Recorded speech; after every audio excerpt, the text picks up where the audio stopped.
Peace, brothers and sisters. Welcome to another broadcast of I Have a Testimony. I'm your host, Brother Willie Muhammad.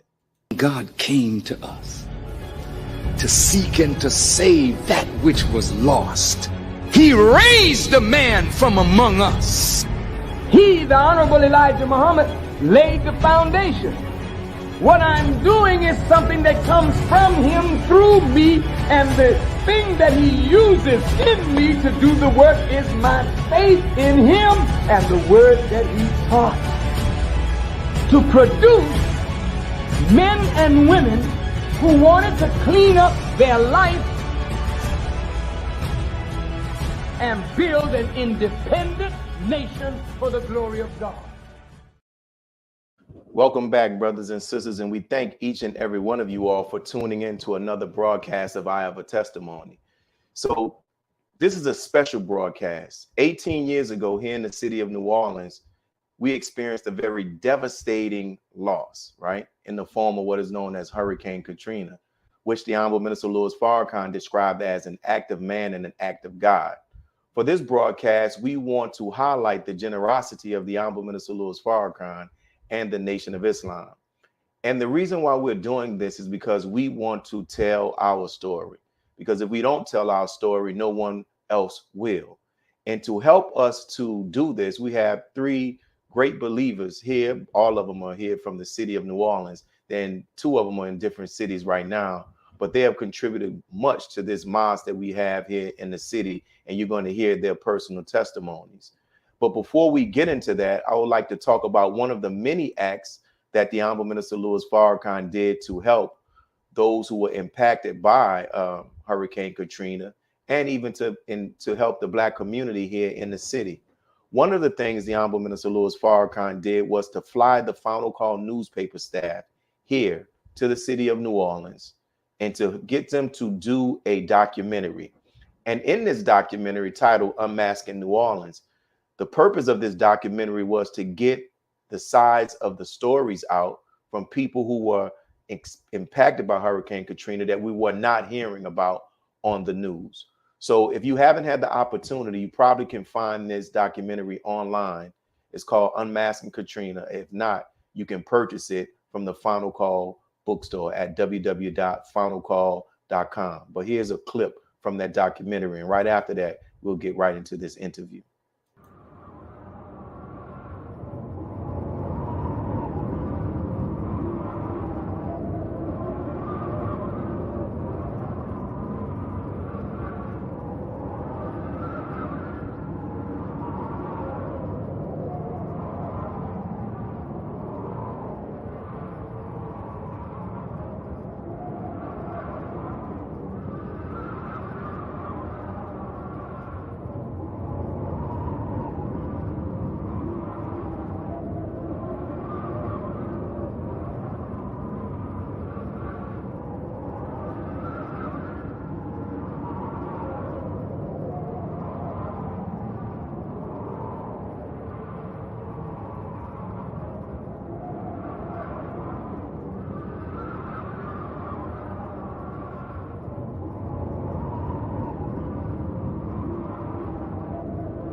Mardi Gras, with its raucous reveling and festive parades.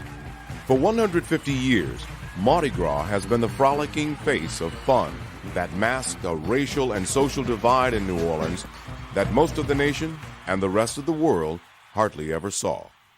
But that all changed on August 29, 2005, when Hurricane Katrina brought the full force of her wrath down on New Orleans, unmasking it and revealing its desperate and disadvantaged poor and forgotten.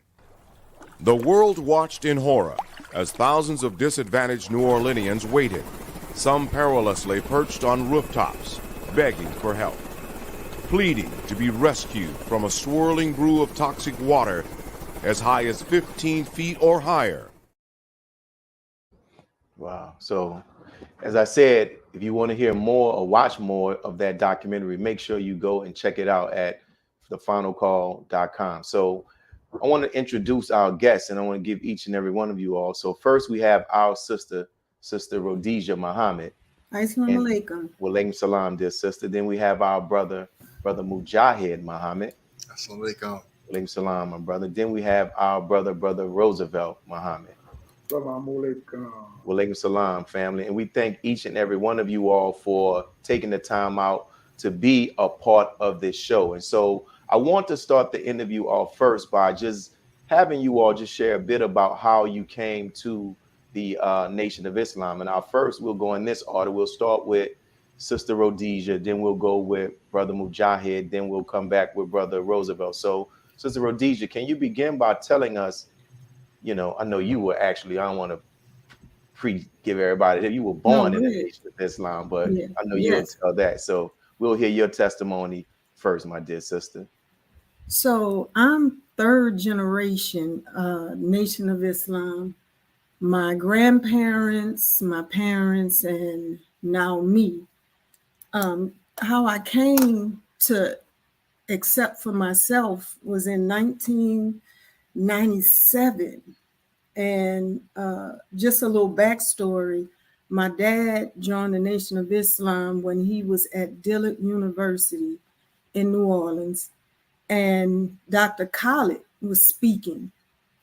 And he heard Dr. Khalid speak and was mesmerized and was like, I want to hear more about this. He ended up joining. And then my grandmother was a devout Christian at the time. And he went home one day and told her, man, you got to hear this. I want you to come to the mosque with me. And she was against it, against just the idea of going somewhere outside of her Christianity. But she went, and when she went to the mosque and she heard the teachings, he said they got in the car. She was real quiet. And he was, a bit afraid to bring it up to see what she thought or whatever. He was a little scared because she was so quiet. And so he said he girded his loins and was like, so what did you think of the lecture? And she didn't say anything. And then she said, that is closest to the truth that I've ever heard. And he actually brought my grandmother into the nation. So I grew up under Islam when I was in college. I started feeling like I have no idea either. I have no recollection of why I started to feel like I needed more spirituality. We had my family still abided by the laws of Islam, but we weren't actively going to the mosque. So I, for some reason, started feeling like, okay, I need some more spirituality here. And the church wasn't an option because it wasn't what I knew. I wanted to go to a mosque. I didn't know of any mosques in New Orleans at the time. And just so happened, I was by an ex-boyfriend of mine's home, and his cousin came over, who we called Brother Peter. He came over, he had a suit and bow tie on, and I was like, this is divine intervention, because I was looking for it, but I really, this was, of course, before, I think it was before cell phones and social media and all of that, where you could just type in and find out what's happening. So he came by with a suit and bow tie on, and I was like, like, where's the mosque? Asking him all kind of questions, and he told me, invited me out, and I came to the mosque. The only thing was, I had so much going on. I was like the president in my sorority. I had a boyfriend, all these things going on that I thought I would have to give up if I joined the Nation of Islam.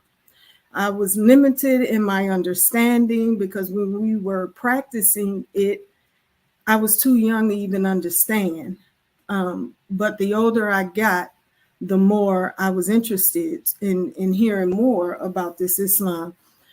So I went to the mosque, and it brought back memories of when I used to go to the mosque. It was a little different, but I just wanted to get a deeper understanding of Islam. So I came to the mosque, and my first day there, anybody who goes to the mosque for the first time, it feels like it's different. It's really different. And it didn't matter. I just wanted to see what was going on in this place. And so I went the first day, loved it, fell in love. And I feel like from that moment, it was like I was, what's the word? Where you feel like this is your calling. This is your calling. I was like, okay, convicted. I felt convicted from day one that I could not walk away from this. But every week, every Sunday, I would come to the mosque and I would feel like, okay, this is going to be the day I accept myself and become my own. This is the day. But every Sunday, I was too afraid when they get to the end of the lecture and they're asking you if you believe that this is good and right for our people, raise your beautiful black hand. I could not do it. I couldn't do it. So for maybe 4 to 5 weeks, I was feeling that way. Then it came to a point where it was a Sunday morning, and I had said to myself, this is the day I'm going to accept. And I was praying about it. I was like, God, show me a sign that this is the right thing to do. Show me a sign. So I'm looking around physically for some type of sign that I was doing the right thing. So I'm driving to the mosque and I'm waiting on a rock to hit my windshield or a bird to land on my car, something that says I'm going to do this today and it's right for me. So I get to the mosque and we're almost at the part, we're almost at the end, and I'm still like struggling and looking for that sign. So just so happened, Brother Roosevelt was teaching that day. And when he was closing out, he said, so Black men and women, this is the day to join the Nation of Islam. He said, don't wait a week or 2 or 3 weeks, a month, a year. Today is the day. And I'm like, oh my God, that's my sign. I'm looking for a spooky sign. And here it is, right plain in my face. And when they said, are you ready to join on? Accept your own and be yourself. My hand went up. And from that moment on, I've been rocking with the Nation of Islam. Praise be to Allah. Thank you for that, that testimony, my sister. So, Brother, I didn't know that. Brother Roosevelt, I ain't gonna say you his fish, but he watered the seed and now he was able to get in. He did. I've told this story before, but I don't know if he remembered that. But is Brother Peter the person that fished me in? It's both of them, like the scripture said. God plants and they water the seed. But we thank you for sharing that powerful testimony. And now we're coming up to our next brother. You heard our sister Rhodesia share hers, and now we up to our brother Mujahid. So Brother Mujahid, how did you come to be introduced to the teachings of the Most Honorable Elijah Muhammad? So I'll say after I graduated in 1990, I went to SUNO only because it was just a socially, you graduate, you go to college. It was a thing to do.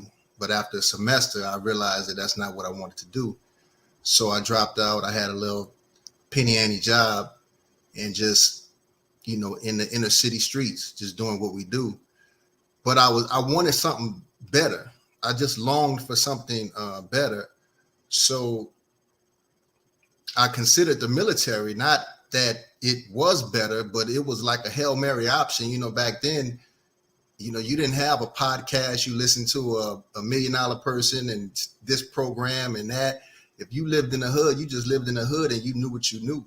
So I didn't know how to start a business or anything like that, but I wanted a better quality of life. So I figured that the military would give me that opportunity. So I joined the Navy, and it was in the Navy that they had religious classes every Sunday that they would allow you to go to. And for some reason, a friend of mine and myself, we said, let's go check out the Muslim service. I had no inclination toward Islam prior to that. I couldn't tell you what the Quran was, who Prophet Muhammad was, or anything. But we just decided, we just intrigued. So I remember going, and I remember seeing the Arabic on one side and the English on the one side, and the Imam was talking and sharing Islam, and we were just very, very intrigued. So when we got back, the DI, he was a little frustrated because it inconvenienced him to bring us to the Muslim service as opposed to bringing everybody to the church or the Christian service and come back. So he said, look, y'all can't go to that service because y'all not Muslims. Y'all need to go to the Christians. So we said, we ain't Christians either. You know, we young, we rebelling, we 19, 20 years old. So now we were going on spite alone. We said, well, we can't go. We really gonna go. So we went every Sunday until boot camp was over. And when it was over, the Imam, he took us to a mosque and he showed us how the Muslims prayed and shared some different things. But I found a library, and in that library, I stumbled across a book by Dr. Maurice Bucaille called The Bible, the Quran, and Science. And I read that book from the time the library opened to the time it closed. And in that book was just scientific arguments substantiating the truth and the strength of Islam and exposing some of the weaknesses of what I believe. As growing up in a Catholic school 5 years, a lot of things that I was taught and exposed to was being, broken down plainly in front of my eyes, thinking that the Bible was one book, only to learn that it was an encyclopedia of books, and that many of the authors were not eyewitness and testimonial persons or followers of Christ directly. And there was just several atoms that were being broken. I was convinced. I was like, I knew that something special had happened, and this was the direction I was going to go in my life. So my first tour was in Japan, Yokosuka, Japan, on the USS Independence. So I decided that I was going to be this imam and fostering and bringing Islam. There was no Muslim services at the time. And so I was teaching Islam, but there was another brother. His name was, we called him Ahmed or Ahmad. And he was under the philosophy and ideology of the Nation of Islam. And so we would bump heads in the lunchroom. Every time we would go to lunch, we would go to war. And I barely knew. I was following Orthodox Islam at the time. So I barely knew what I knew. And plus he had the teaching. So it got a little frustrated. And I said, okay, this is what I'm going to do. I'm going to study the teachings of the Honorable Elijah Muhammad.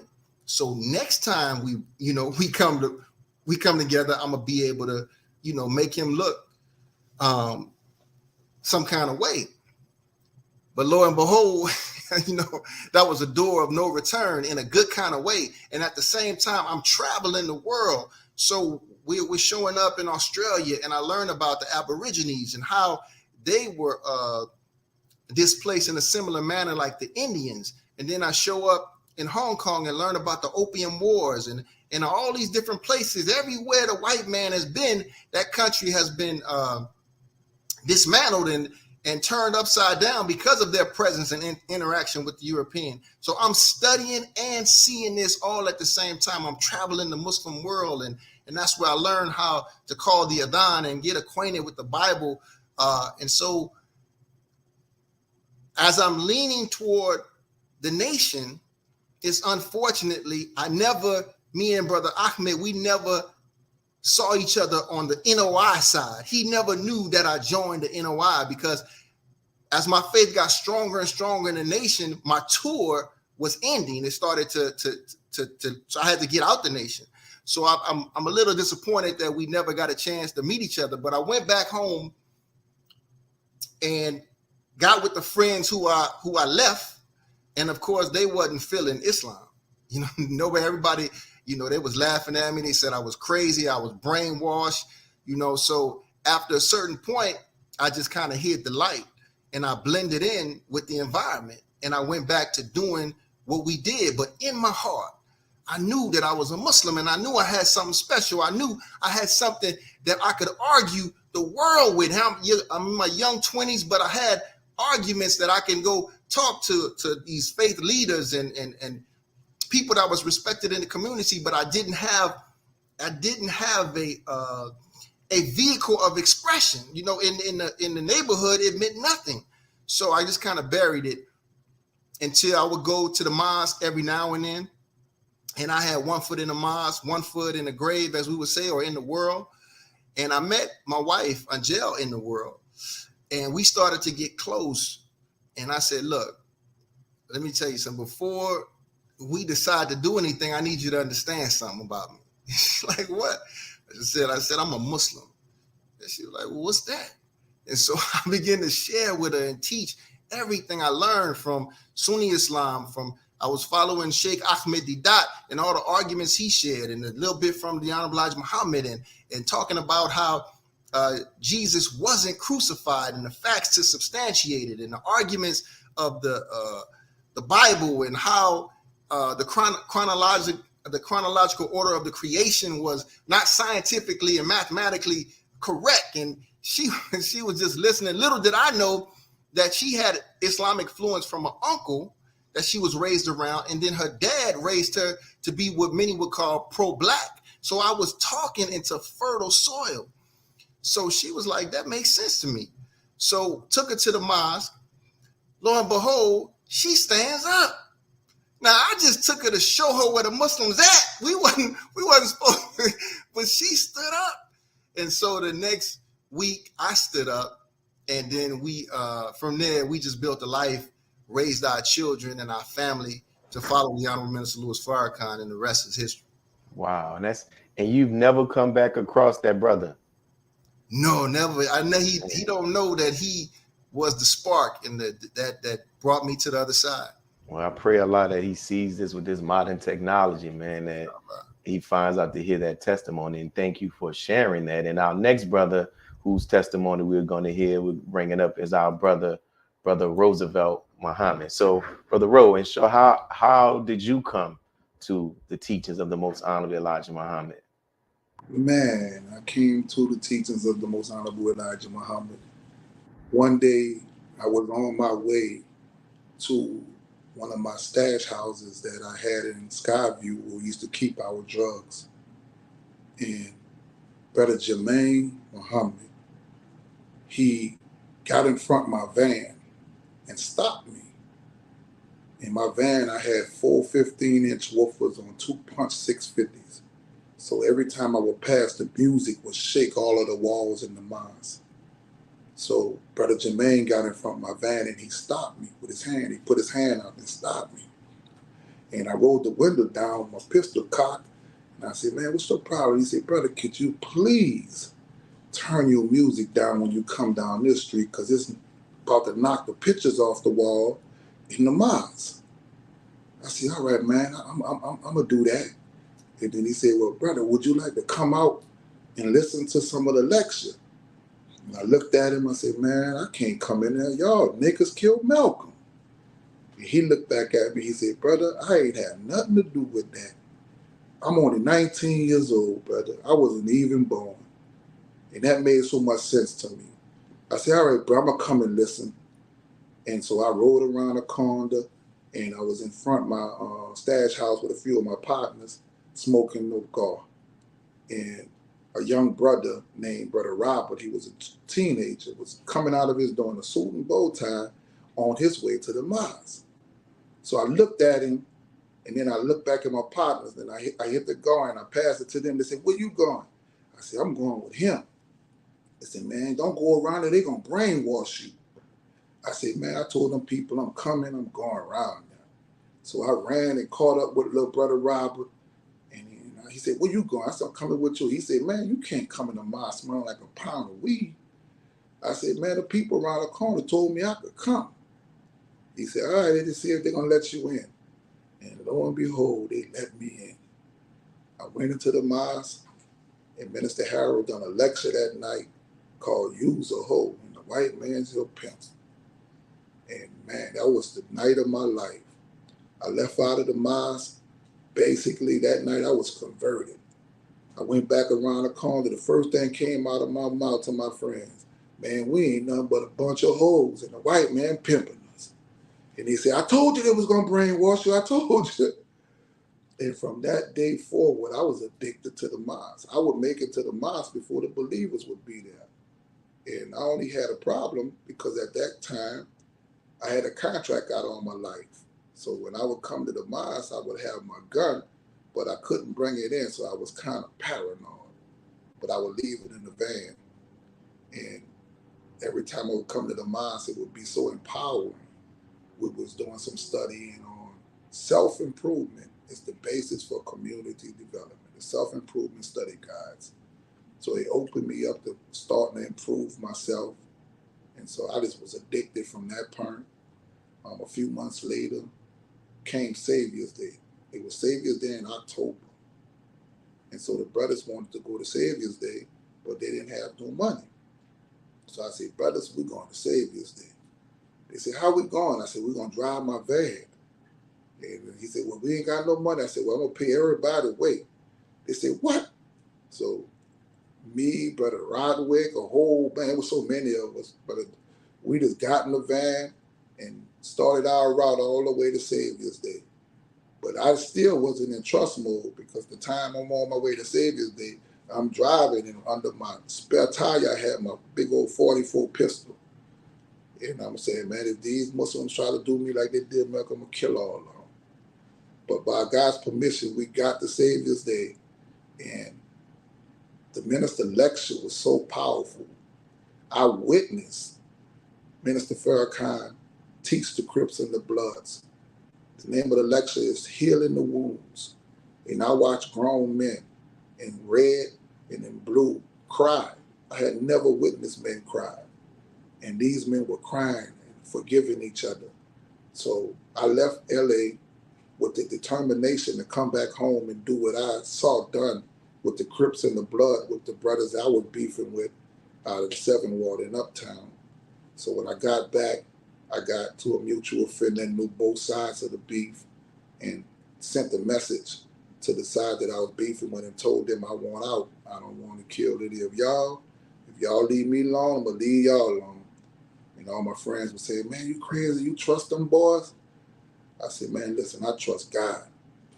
And from that point, they gave a message back that they wasn't going to beef with me.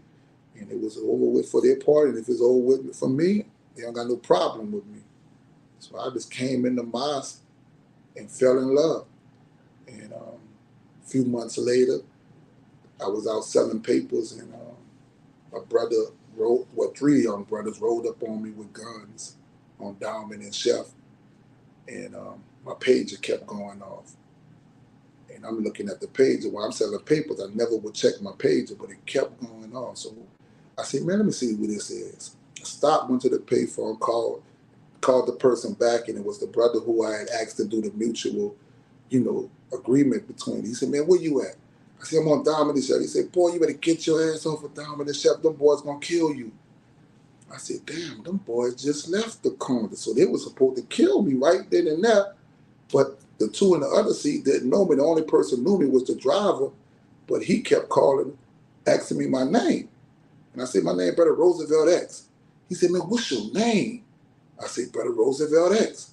And before he can come to the conclusion that I was the dude he was looking for named Micey, the light turned green and it took off. So after that incident, I went back to the mosque and told Minister Harold what had happened. So he took and told me I had to go on what you call sabbatical. I didn't know what the hell it was. And I couldn't sell papers no more. And I had to come to the mosque, and the only thing I could do is come to the mosque, go to Winn-Dixie, get your food, and go home. I said, man, I'm not letting them boys punk me. I'm not doing that. He said, well, brother, if you can't listen to me, you can't be in the nation. And I was like, uh-oh.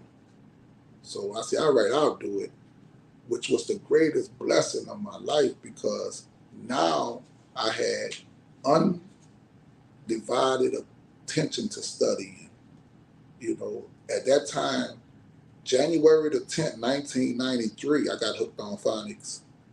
In October the 10th, 1993 is when I made the decision after witnessing Minister Farrakhan is to make the decision to come into the nation for good.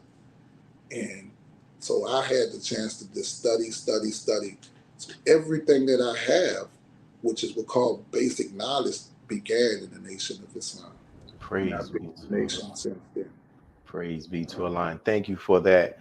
Thank each and every one of you all for those actual testimonies, man. And we really appreciate what you all shared. And I know for sure that it's going to inspire those who are going to see. And listen, we haven't even gotten to Hurricane Katrina yet, and we've heard 3 dynamic testimonies. And so in this next question, I want to talk to you all. We're going to start transitioning to, Katrina. And we're going to go in this order. We'll go back with starting with Sister Rhodesia, then we'll go to Brother Mujahid, then we'll come back to Brother Roosevelt. So I want you all to talk about just that whole decision to evacuate, leading up to Hurricane Katrina, making that decision to evacuate. And even if you can also add into that, what are your thoughts when you were away, seeing the state that the city had fell in as a result of that particular storm? So we'll start with you, Sister Rhodesia. I don't even know where to begin. When I was asked to do this, my thought, I felt like there was a block. Like I couldn't remember much about what happened that weekend. And the more I started to think about it, I was like, I really went through it and had no clue. Our body holds stress when we don't know it holds stress. And I had no clue just how much my body was holding stress until it manifested itself physically. But I'll say, leading up to Hurricane Katrina, it wasn't a big deal because we had been through this so many times before. No one, and people have to understand with hurricanes, if you don't live in a state or a city that has hurricanes, you don't quite get it, because a lot of people didn't understand why a lot of people didn't leave. Well, one, if you don't have transportation, that's hard to do. Some of my trips out of town to evacuate, and we'll say Hurricane Katrina, you're talking about 1 hour trip to Baton Rouge from New Orleans that took us 8 hours. There have been times where we've evacuated and it has taken us 12 hours in a short distance. So it's not easy just picking up and going out of town. I was in between jobs at the time, but my mind was, we're going to go, we're going to evacuate. We'll be back by Monday before the weekend's out, or Tuesday. I can't remember. I think Hurricane Katrina hit on Monday. But even so, I'm like everybody you've probably heard, I literally got a duffel bag, threw a couple of t-shirts in there, and had planned on and a toothbrush, and that's it. Deodorant, that's it, with the plan on returning in 2 to 3 days. So when we left, and we left early and still had to sit in traffic that was extremely long. But here's the thing, show you how the spirit of Allah works. My sister, so I didn't have family in New Orleans except my immediate family, my mom, my dad, my sisters, and because none of the babies. So we didn't have like cousins and aunts and stuff that lived in New Orleans. It just was us. And so when we decided, so my sister, who's a doctor of psychology, she applied for a job at Xavier University at the time. And she really wanted that job, but she didn't get it. And it pained her that she didn't get it. But she then applied to Southern in Baton Rouge, and she so happened to get the job. And I'm going to come back to that. So we're packing, getting ready to go to Baton Rouge, which we would not have had a place to go had my sister gotten a job at Xavier. And so that made it easy for us to leave town. Again, I was in between jobs. I didn't have much money at all. You talking about lint in the pockets. And so when we left for that weekend, we got to my sister's place in Baton Rouge. It was 6 of us in a 2-bedroom, which ain't near to what some people had to live with. But it was, you know, it was crowded, but okay, we're going back in 3 days. It'll be fine. When we saw on the news, initially, we were like, okay, we'll be back home in a few days because nothing had transpired but a Category 3, I believe, Category 3 hurricane. So, you know, life just went on. And then the very next day, we're talking about flooding to the rooftops of houses. It was unbelievable. The images going across the screen, it was really unbelievable. People's houses were covered with water. A lot of people drowned. A lot of people who stayed behind, who had no way of getting out of town, lost their lives. And it put me in and people we knew were unaccounted for. So it put me in a feeling of depression, sadness, like it was hard to get out of bed. And, you know, the reality hit when they said, there's no telling when we'll be able to get back into our homes. No one knew the state of their homes. We didn't know if ours was flooded, you know, was there damage? Are we getting looted? We just didn't have any idea of the state of New Orleans at the time when it first happened. As time went on, you know, they started letting people back in by zip codes. And so people were, you know, under pressure all of that time trying to figure out the state of their homes. Now, they had on the news the different areas that was affected, you know, as far as Lower Ninth Ward, New Orleans East. It pretty much demolished the city. But we weren't even sure what we were coming home to. So that feeling in itself was unbelievable. When I go back to that, just seeing the images, you just never expect that. You never expect that. No one in New Orleans, to my knowledge, thought that this would be the outcome. It's just something you couldn't comprehend. And so when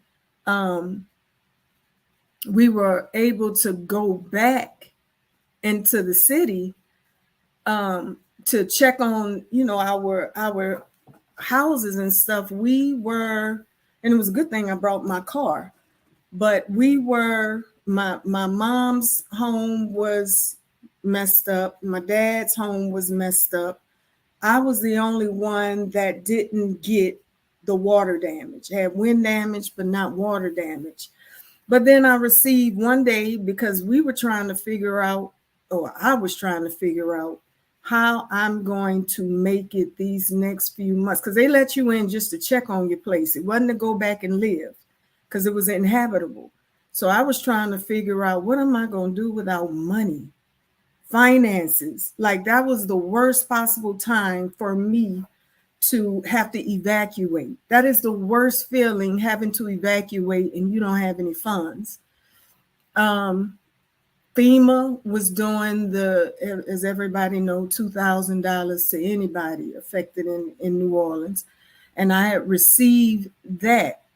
But then Brother Willie sent out a message. I can't remember, it was a phone call, an email, but you sent some type of correspondence saying. We're going to get to that part. Okay. We're going to get to that. Okay. But thank you. I can see that you're full.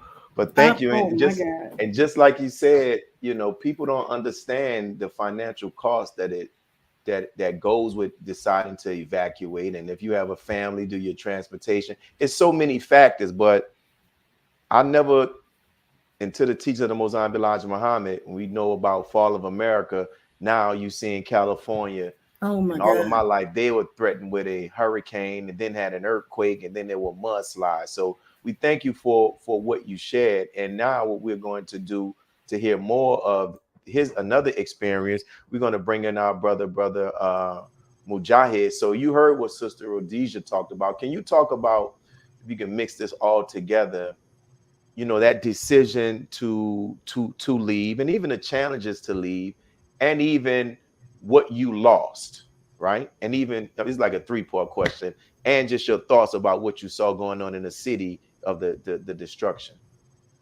Yes. So, you know, the hurricane season is another day in the park for the, you know, New Orleanians. You know, like when the hurricane, it could be 2, 3, 4 in a season, and you pack up and you go and come back. So, like Sister Rhodesia was saying, people can't comprehend the, you know, why would you stay?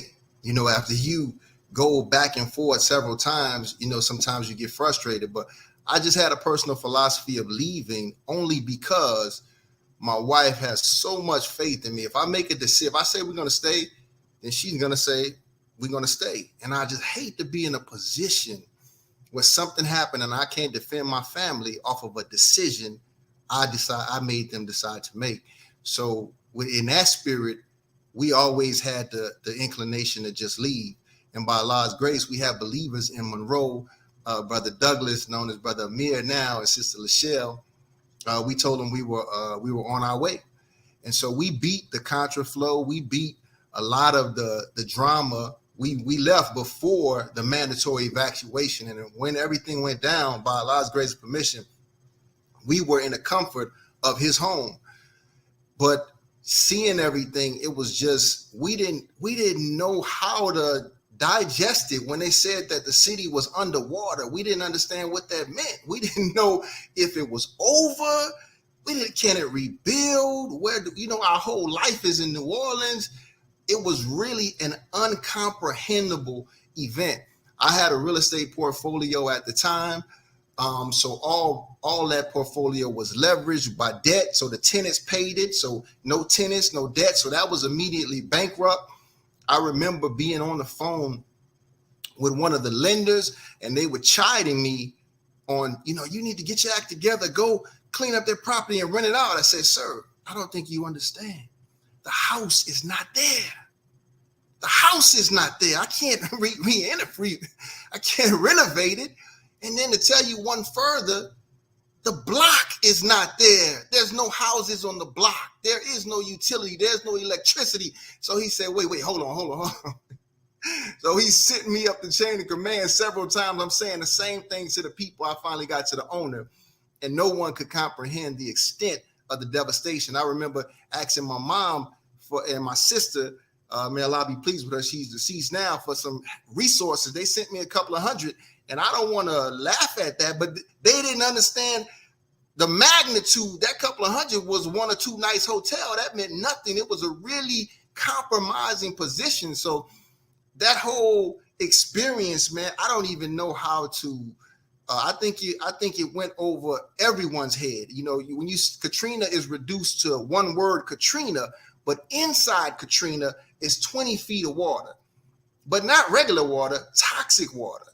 When you say Katrina, you're talking about people that were left on the roofs. And I had a cousin that was left on the roof, and a neighbor that he knew that was left inside a house. Many of the houses in the Ninth Ward have burglar bars on them.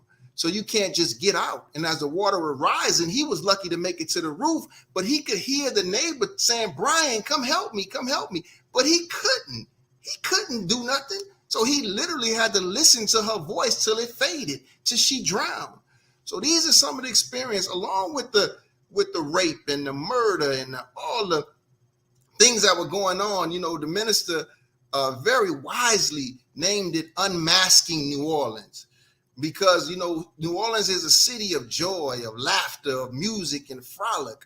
But I also heard the minister say that when self-interest takes precedence, truth is the first casualty. So Katrina's put us in polarizing self-interest, meaning white folk had a self-interest and we had one.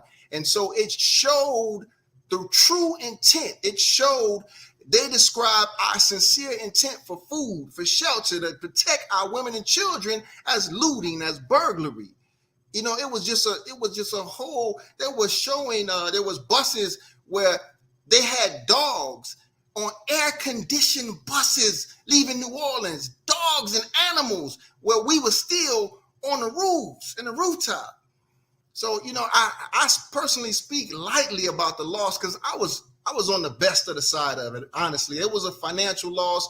It was emotional. It was devastated. But when you speak of Katrina, you got to speak with the utmost respect because people really lost. They lost their lives. They lost their persons, their family. It was an extremely devastating event that was above, it's above comprehension, much deeper than what we try to put on it as just Katrina. From the labeling of the refugees, that's what they called us, the refugees as we travel. It was just a bunch of chaos. But yeah, I'm going to stop it right there.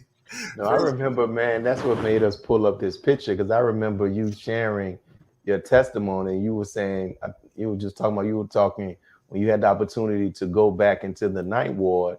Mm-hmm. And you said, man, the only thing that was left on one of your properties just was the steps. And this picture that's on here, this is not Brother Mujahid's picture, but this is just to show you the numerous homes that were just taken up. And it was just the steps that were actually left there. So we thank you for sharing what you shared, man, in a very passionate and articulate way. And we felt that. And now what we're going to do, brothers and sisters, we're going to go to our next brother and, you know, to hear, and remind you, these are only a few of the stories, but we're going to hear our brother Roosevelt Muhammad talk about, you know, Roosevelt, your decision to leave, just what your thoughts about seeing the city in the condition that it was in and what you lost, some of your losses. Excuse me. My first decision was to stay. And my goal was to stay and help. But then at the last moment, someone called me and said, if you want to stay here and help, you want to save somebody, save me and my children.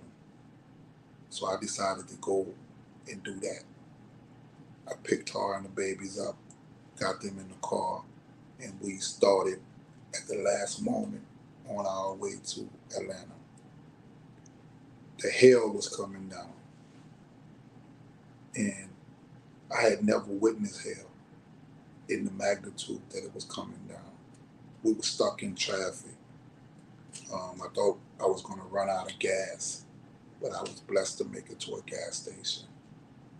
I didn't have nowhere to go in Atlanta. So I called my ex-wife who was in Atlanta, and I said, do they have any places they're letting people from New Orleans come? And her husband got on the phone. He said, man, stop tripping. He said, you come here. And so I said, brother. He said, yes, come here. So we went to Atlanta to my ex-wife's house, and we thinking we're going to just turn right back around and go home. Lo and behold, there was no turnaround. I had just opened up a new business with a few other brothers, me, Brother Calvin, Brother Sharp, and Brother Mike had just opened up a furniture store, and my printing company was connected to the furniture store. And we had just opened. Everything went under. I'm talking about everything. So when I got to Atlanta, I was just like, man, I need to get back so I could get back in my shop so I could get to work. And the news came on, and when I saw the news, I was like, Lord have mercy. Everything was underwater. I'm sitting here, I'm stressed out, just took the last that I had to put in to get the building, and I'm like, man, they gave us $2,000, and that was it. So I went to going into all these FEMA locations trying to get more help. So I went to one location. The lady says, "You can't get any help." I said, "Why?" She said, "You're not in the database." I said, "What you mean I'm not in the database?" She said, "Every time I put your name and your social in, nothing's coming up." And so she kept going back and then coming back. And then she finally come back and asked me, "Have you ever worked?" I said, "No."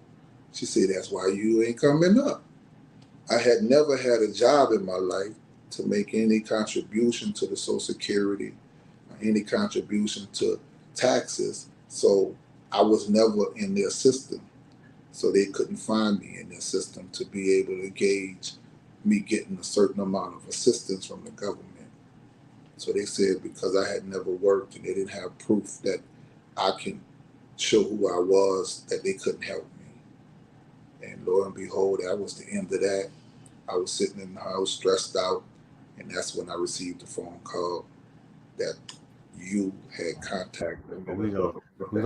We're gonna get into that. We're gonna get into that part. So while we're talking about that, and what we'll do, how we'll do this one, we'll go Brother Mujahid, we'll do back to you, Brother Roosevelt, and then we'll close out with Sister Rhodesia. So while we're talking about that, and several of them were about to talk about it to our family, man, we had the pictures to well, you know something, we do have some of the actual pictures to show what they are talking about. So for the viewers who are watching this, in January 2006, the Honorable Minister Louis Farrakhan came here to the city of New Orleans to witness the aftermath of Hurricane Katrina, and to use his voice to fight for the right to return for the citizens here in the city of New Orleans. There's a documentary, not a documentary, there's a lecture that the Final Call has that has footage of the minister touring the Ninth Ward.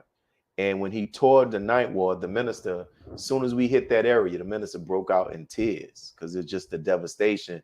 It was just something he said you had to see. You can see it, one thing on television, but you had to see it. So in this believers meeting, which was a very powerful believers meeting, you know, the question was asked about assistance for the believers. And thereafter, the minister asked that those who were in need of assistance to go ahead and submit their requests. And these are just three of those who actually submitted their requests for aid or for assistance. So what I think I said, we're going to start with Brother Mujahid, then we're going to go to Brother Roosevelt, and then we're going to go to our sister Rhodesia, who's going to talk about just the assistance that they actually received. And we'll start with you, Brother Mujahid. So yeah, that whole process was mixed feelings and controversies, because as FOI, you know, we live to contribute to our minister, to our nation, and we interpret that as serving God.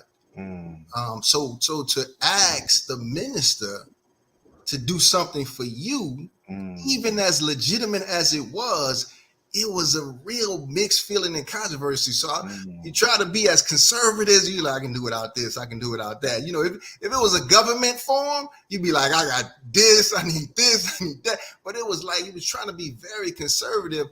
And I remember you knocked on the door and handed me that envelope.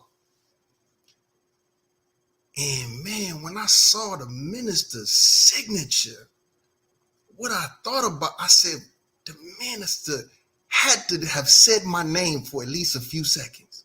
He had to have known who I was to write. Now, this is the man who we travel in the world to protect. You can't come in this region and we not mobilized to move. And as young men, we were jumping in cars. We didn't have no money. We staying in hotels. Everything was centered around serving the minister. I'm guiding my whole family to follow this man. And now I got a check in my hand with his personal signature on it.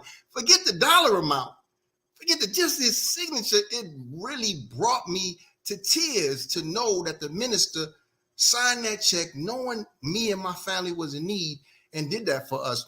But the crowning event, you know, I dealt with a lot of passive aggressiveness as a convert to Islam throughout my family. So being around my dad in one of those type of environments, he said, what did your minister in the Nation of Islam do for you all for Katrina? And when I showed him the check, because I didn't tell him, I just showed him the check, and his face expression, priceless. May Allah be pleased with us. He's not with us today, but from that day forward, he never converted to Islam, but he never challenged my commitment to Islam. He never challenged the minister and who he was, and his respect for the nation transformed in that one seating, in that one setting, that engagement. So it was a very powerful, it wasn't even about a dollar amount for me. It was just the fact I just was blown away that the minister saw us, my family, me as significant. So that was the impact that the minister's charity had on me and my family. Beautiful, man, beautiful. And thank you for sharing that actual testimony, because the reality of it is you brought out two points, and I know Sister Rhodesia may talk about this as well. There was a struggle for some believers to even ask for assistance, for a variety of reasons. And then also, like you talked about, other people were watching to see, like, well, what the nation gonna do for you all, right? And as it relates to that. So, but thank you for sharing that testimony. And now we're going to bring up our brother Roosevelt. And as Brother Roosevelt talked about, he had a printing business, right? And he had a business that he was partnering up with other brothers with a furniture business. So Brother Roosevelt, can you talk about, just the assistance that you received from the Honorable Minister Louis Farrakhan? Brother, I got word that the minister was looking to help us. And I put a number that I was in Atlanta, so I was searching after finding out that help would come to find a way to buy some new equipment. So I found equipment, and it was about, I think, $8-9 grand. And so I said I can use 10,000 and I'll be able to get back on my feet. And everybody around me, my ex and everybody was saying, you think the minister gonna send it? And 2 days later, the next day express mail came to the door, and it was a check for $10,000 from Minister Farrakhan. I opened the check up, I looked at it, I said, man, I couldn't believe it.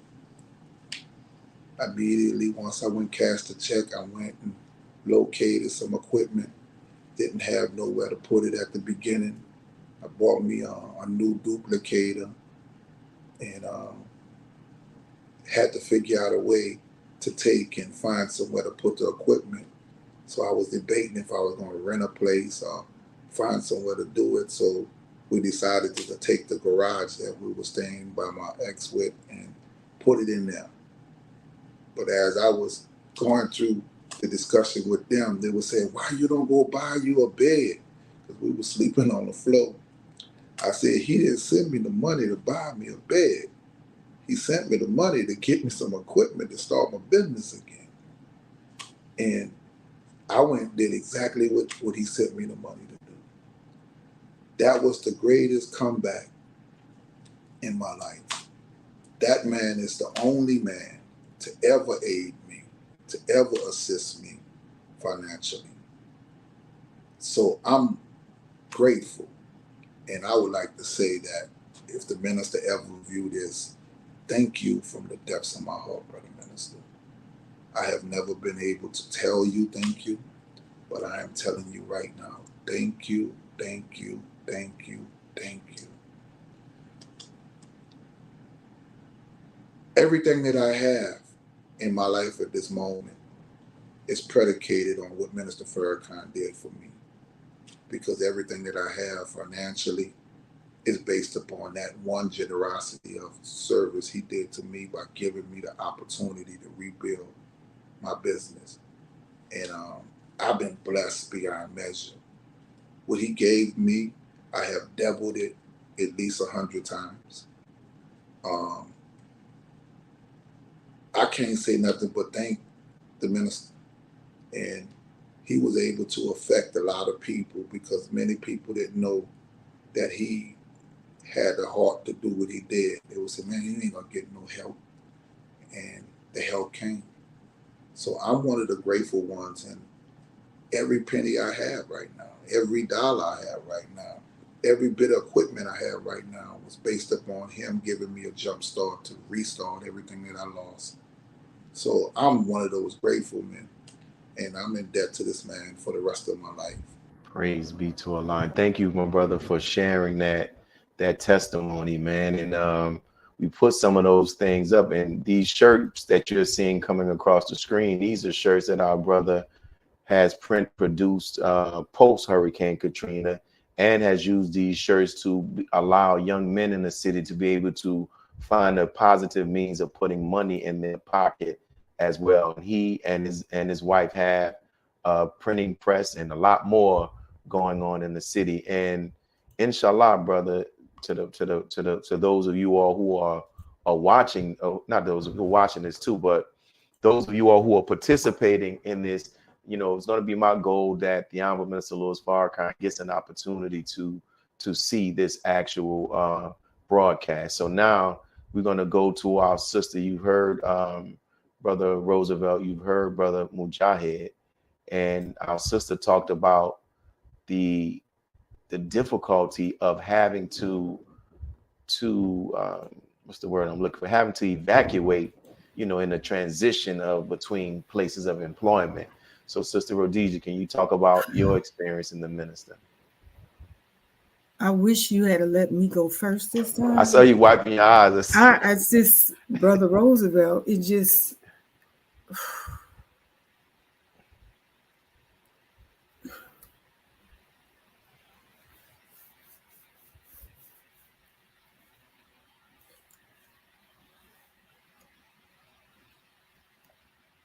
So, like I said, I didn't have a job at the time.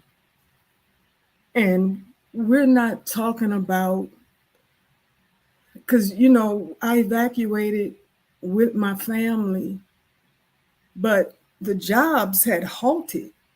This is not where, we all had all this money and we pooled our resources, but no one was working. And there was no paycheck in sight other than what FEMA provided. And everybody know that was $2,000. That's all I got. I don't know about any other funds coming, but that's all I received. And in that, we were buying air mattresses, clothes, food, toiletries, just the necessities that we needed. That money goes fast when you think about all that you lost and all that you need. That takes a while to build back up. And, we were part of I think the blessing was that we had the spirit, me, my father, my sister, we had friends from out of town who were staying with us too. We were watching the news and we were seeing people on the news just in worse condition than we were, with children begging for money. And we would take our FEMA money and go wherever the news said they were, and we were giving money to them, even without having backup. And I would like to think that because of that, there became an opportunity for me to receive more funds. I received a call from Brother Willie, who asked, do you need any type of assistance? The Honorable Minister Louis Farrakhan is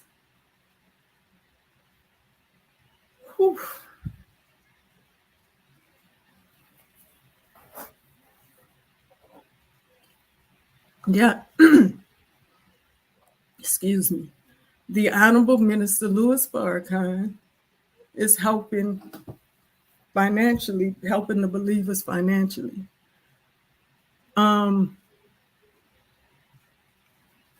Man, so many thoughts are going through my head just about how much knowledge he's given us over the years, which was enough to sustain the condition we were in.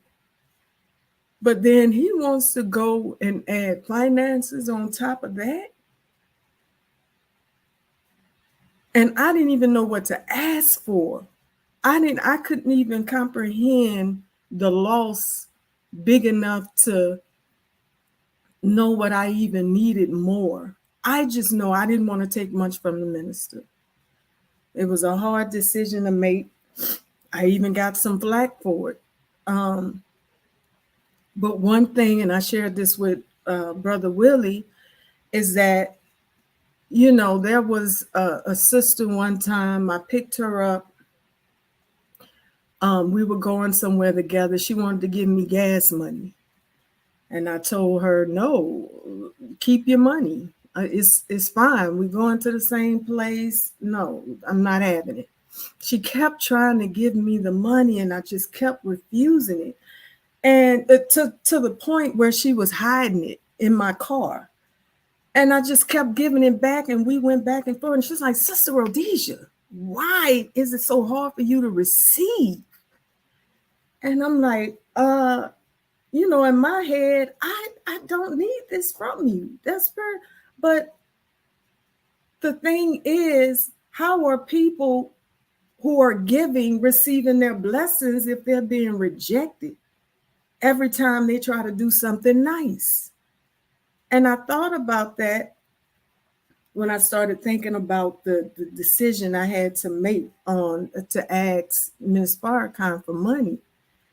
And I thought about it, and I'm like, the man, Allah is all he needs. He don't need money from us. He has a wealth of knowledge that'll last you for eternity. And he's not doing this to get something back, but that's the reality of why he lives in such abundance, because of everything he has done. And this is just one little chapter. You can't even begin to understand how much finances he spends on the believers, putting people through schools, helping it. You wouldn't even be able to imagine.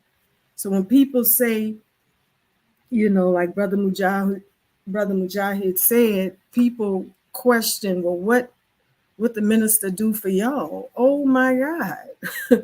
We wouldn't be alive if it wasn't for him. Literally walking dead. And so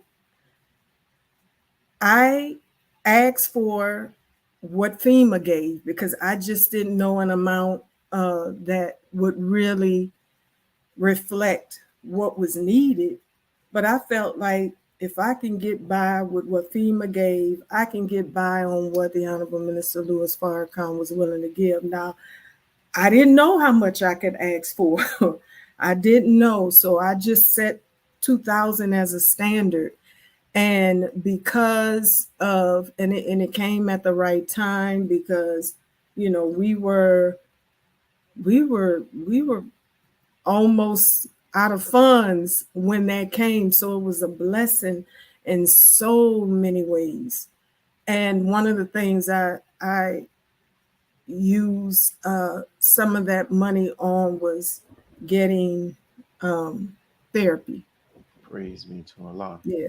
Beautiful. Thank you Ooh, for I made it. thank you. No, thank you for sharing what you shared. And I'll say this, and you all can bear witness to this. If you think about it, you all have heard the Honorable Minister Louis Farrakhan talk in private and in public since Hurricane Katrina, and the minister has never publicly mentioned the help that he gave to the believers and others, right? And and I would say this, these are only 3 people who are on. I can tell you the financial assistance was in the tens of thousands that was actually given. And we didn't, when we submitted the names, we didn't get any callbacks to say, well, go make sure they need this, make sure that they're not getting any additional funds, and as relates to stuff like that. And the Honorable Minister Louis Farrakhan gives, and he gives and keeps it moving. As Sister Rhodesia said, I saw in a meeting where his secretary was in tears, and she said how she handles writing the checks, and the minister's writing checks for people who are burying people who need burial, who children, hospitals, of all type of stuff, right? And when we were in LA, we were talking, and we were in a hotel, and Katrina came up, and the minister, this was leading up to 2015, the Justice of Else March, and he said, did we do something for the people in New Orleans? He hadn't even remembered it, because he did it, and he kept moving on. And I told him and reminded him about what he actually did. And in addition to that, you know, the minister talked about how he's able to do charitable things like that because of the charity that we give. And check this out. I don't know if you all knew of this, but I'm going to share this with you all because I didn't know. I was asked to be in a documentary with a local bounce artist, and it's about violence. And while on the actual setting of the filming of it, Brother Brent introduced me to this brother who's a violinist. His name is Michael White, right? And he told me that he met the Honorable Minister Louis Farrakhan prior to Hurricane Katrina on a Tom Joyner cruise. And because he plays the electric violin, the minister invited him back to his cabin on the boat, and they began to start talking about a violin and music. And he gifted the minister an electric violin. But listen to this. I had the opportunity to interview him because I wanted to get it on video. But I'm playing this video to show that this helped to people who were impacted by Hurricane Katrina. The minister used his voice. The minister went on national television, bringing up the question about whether the levees broke. The minister calling out America's hypocrisy. He came here, lended his voice and his popularity to stop them from trying to make the ninth ward into a green space. So we just traveled to the different the shelters in Houston and Baton Rouge and these different places, inspired others to give. And in addition to all of that, he gave out of his own. And I don't know if you all remember when the minister was asking the believers to open up their homes to take in people who needed shelter. None of us knew that the very thing that the Honorable Minister Louis Farrakhan was asking people to do, that the minister was willing and had offered to do the very same thing. And listen to this video clip. Yeah, something. And also, while we were actually there, you talked about how, you know, you're from the city of New Orleans and you experienced the unfortunate natural disaster of Hurricane Katrina, but you shared with me something that I had no idea about, how the Honorable Minister Louis Farrakhan, his offer of kindness to you. Can you talk about that? Well, you know, my family and I we were displaced like everybody else. And he said, Mike, you and your family come up here if you want. I was like, Minister, I need to be close to New Orleans. You know, I got to be close to New Orleans, you know, see what's going on. And so I went to Houston. He said, don't do nothing until you call me. And he took, you know, he helped me out. He gave me help for me get an apartment in Houston for 6 months. He paid for it. And therefore I was able to recover. And, you know, I was so deeply and grateful for him for being so kind and offering that. He didn't have to do that. Wow. So he's just a wonderful man, to be honest. And I'm not talking about his religious side. I'm talking about as a person, period. Yeah. And so you see that. And when he told me that, I had no idea. And that's only one person. So what we're going to do now, we're getting close to the end. But I want to make this point in addition to that, to take this time out to thank those mosques in various cities, Muhammad Mosque number 45 in Houston, for what it did to help those believers who were impacted by Hurricane Katrina. Muhammad Mosque number 15 in Atlanta for what it did. Muhammad Mosque number 68 in Baton Rouge for what it did. And even I was reading through this article that even for Sean, the garments, one of our the businesses that make garments for the sisters in the Nation of Islam not donated, well, they gave garments to sisters who were impacted by Hurricane Katrina at no cost at all.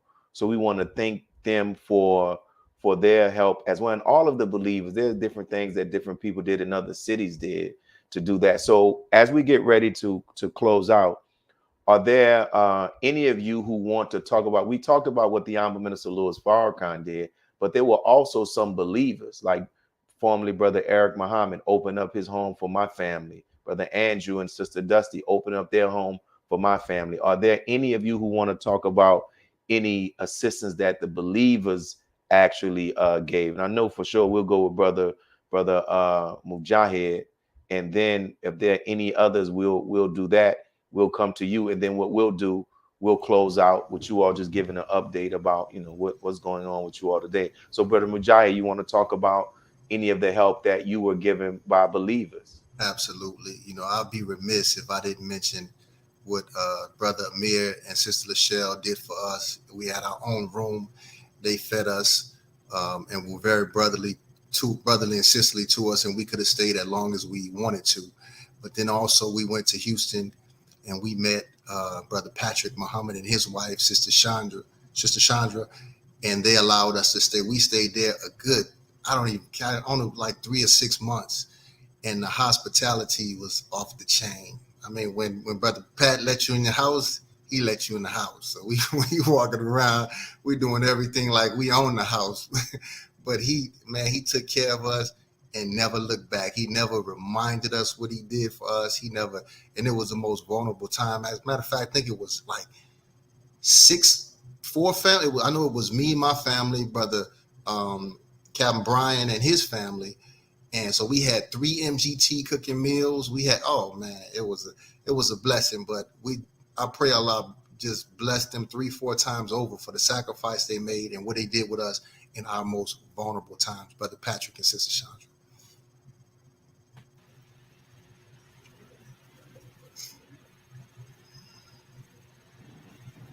Alaikum. I would like to give thanks to the mosque in Atlanta. Man, they covered us down. There was nothing that we needed that was not provided. It was the mosque that pointed us in the direction of getting a place to stay. The apartments that we got to move in, me, Brother Theodore, a few other believers, it was the believers in the mosque that facilitated finding somewhere for us to live, and the people giving us an opportunity to live there for the next 6 months, no rent. And so we was able to get ourselves up and running. But if it wasn't for the believers and what they were doing, it was like they took full responsibility to make sure we had what we need, constant calls, making sure everything was going according. And man, I just can't be. It was awesome because it's like you came somewhere and you ain't never, I never had the type of assistance and the type of love that came. Brothers called and sisters is constantly, there were so many sisters working in management that was able to facilitate and get us what we was looking for. So I thank Atlanta so much, especially the minister. Praise be to Allah. And we'll go to our Sister Rhodesia and any people.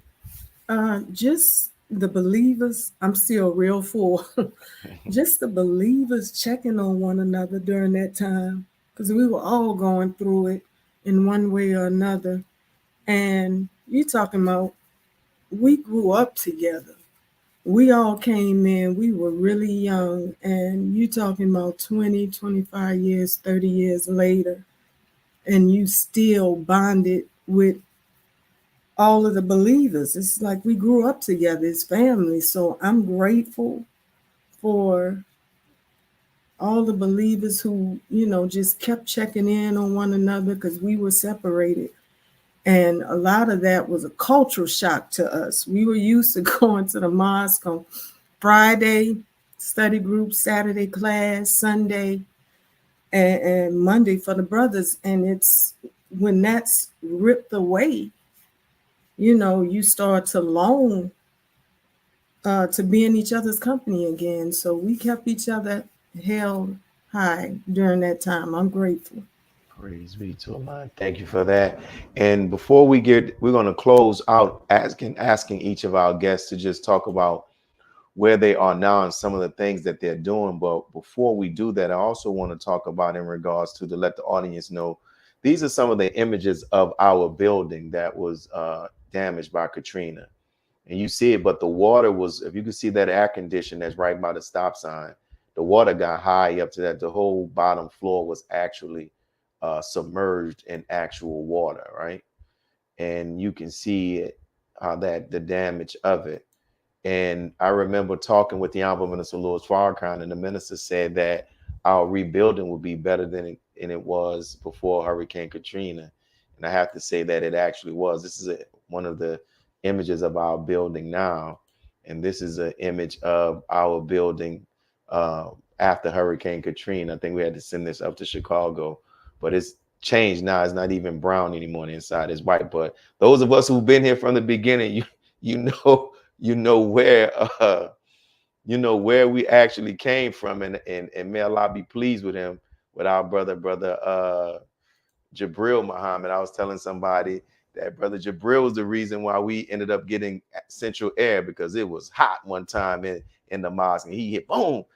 God damn. I remember that. We was like, we got to get this together. So we remember the days sitting in there with that big old heater blowing fire right out there, but by Allah's grace, we came together. And I want to thank publicly each and every one of you all. I'm telling you, I'm not just saying this but every one of you all who are on this particular web broadcast has contributed to the ingredients that makes this mosque the way it is. And that goes for every believer. But I'm specifically saying you all because I'm here telling you all. So thank you, thank you, thank you. And now what we're going to do is we'll go in this order. We'll go Brother Roosevelt, we'll go Sister Rhodesia, and then we'll go Brother Mujahid. Just give the people an update about what's going on in your life right now. So what did I say? I said Brother Roosevelt, Brother Mujahid, then Sister Rhodesia, right? That's what I said? Yeah. All right. So go ahead, Brother Roosevelt. My life is a life of complete joy. I don't have any stress in my life right now at all. I'm privileged to have a striving business that's running, making a way. And I'm blessed to have a youth organization where young people can come and learn how to make an honest living. Everything that I was taught by Minister Farrakhan from the book that he put out called The Steal Away Plan. And I use that as a means and a method to help myself. And so I take the same approach, and I'll teach it to young people whenever they come, that they need to be able to steal away from the streets. And I give them the resources that are needed. They're going to be out selling air fresheners, incense, bars of soaps, t-shirts, all of the resources that I have for them, they have access to go make an honest dollar. And I would like to say, if it wasn't for the mosque and the mosque structure of teaching me how to do for self, I don't know where I'll be right now.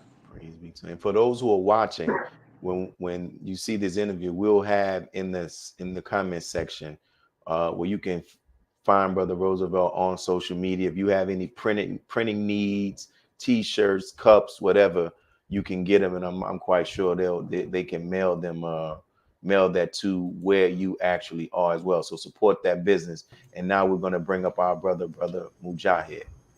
Praise be to Allah. 18 years later, the young children we had are now out of the nest. we empty nesters, and one is married with the child, so we have a grandchild now that's knocking on 2 years. My wife, who was once a stay-at-home mom, she's in a full-blown teaching profession. She's very passionate about that. So I'm in the midst of rebuilding my real estate portfolio and doing it a little different this time. Instead of just being a landlord, we are offering a path to home ownership and showing people how to be home owners and not just renters. And so fully active here in Muhammad's Mosque number 45. I'm in Texas, in the suburb here outside of Texas. And so we just thank Allah. Everything is great. And we just thank Allah for, the minister told us, he said, don't worry about those houses y'all lost. Right? He said, Allah has something better in store for you. And so I bear witness, Allah has blessed us to come full circle. And we're extremely grateful for the trials, tribulations, and everything that we've benefited from. Praise be to Allah. And it's interesting how things come full circle. Just about 2 weeks ago, that brother Mujahid and sister Angel's son, brother Kareem, actually returned here to the city and sponsored and helped to organize a back to school giveaway. Right. And it was just beautiful, man. It was just beautiful and reaffirming to me as well, man. Like we can't doubt the seeds that have been placed in our children. So I was thankful for that, man, and thankful for each and every one of you all as well. So, and we're going to close out with our sister Rhodesia. So what's going on 18 years later? Okay, so I have to make this brief. In 2013, I began writing for the Final Call newspaper. I've always said I came out of the womb writing. Always wanted to write. And now, I'm a professional at it, but writing for the Final Call helped me recognize my desire to tell people stories. And the Final Call allows us to tell it in a way no other outlet, newspaper, media is going to tell it, especially from the people affected perspective. So as a result of that, my desire to want to bring my work from paper to film, I was able to accomplish that. My film hit Tubi and Amazon Freevee January of this year. The movie's called Cairo's Egypt. Yay. Good job, Brother Willie. Cairo's Egypt. It's a love story. You can go to either one of Tubi or Amazon Freevee and watch the trailer, see if it's something you might want to watch. But I love Black love. So if you want some real Black drama and love and commitment and decision making, it has everything in it. Check me out. Check it out on Tubi and Amazon Freevee. It's for free. Don't have to pay anything to watch. That's where we at. And I would say this. I had the opportunity to watch the actual movie. And one of the things I was impressed, I know our sister didn't have $1 million budget, Nope. a multi-million-dollar budget. But one of the things that I was very impressed with, and I'm not just saying this that because she's on here, was the quality of the actual film itself was amazing. And the actual acting. Because, sometimes we have those movies that don't have the budget, they can't get the best actors, but this was not the case. And I'm not saying this because she's on it. I really mean that. The acting was good and I actually enjoyed it. So, if we want to see Black love in a way that's not, what's the word? Depicted today. Not depicted in this, what do you call this reality TV show-ish type of way, you know what I'm saying? I think this is a good movie for you all to go and check out. So I want to thank each and every one of you all for our guests that's actually who were on, and this has to be one of my favorite shows today, man. I think you all really did a great job. And as I was thinking, in the scripture, Jesus had the opportunity to heal, like, I think 10 lepers or whatever. And after he healed the 10, only one out of that 10 came back and said anything or testified about what Jesus did. You think about that, brother Mujahid, I know you think about numbers. That's only 10% return, right?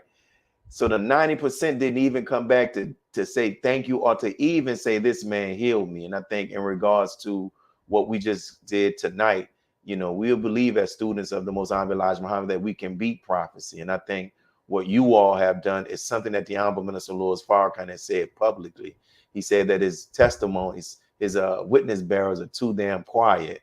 But I can say today with the three of you all, when this goes out, because it's pre-recorded, this is not, you all have not been quiet. And I thank you all for what you all have been sharing. You all shared it before in the final call, but now we have the opportunity to put it in a visual way where more people can actually see it. So may Allah continue to bless each and every one of you all. May Allah continue to bless each and every one of the people who are watching this broadcast. And I'm signing out. This is another episode of I Have a Testimony from your brother Willie Muhammad.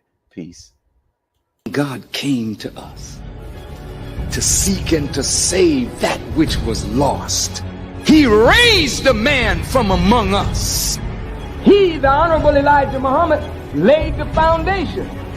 What I'm doing is something that comes from him through me, and the thing that he uses in me to do the work is my faith in him and the word that he taught. To produce men and women who wanted to clean up their life and build an independent nation for the glory of God.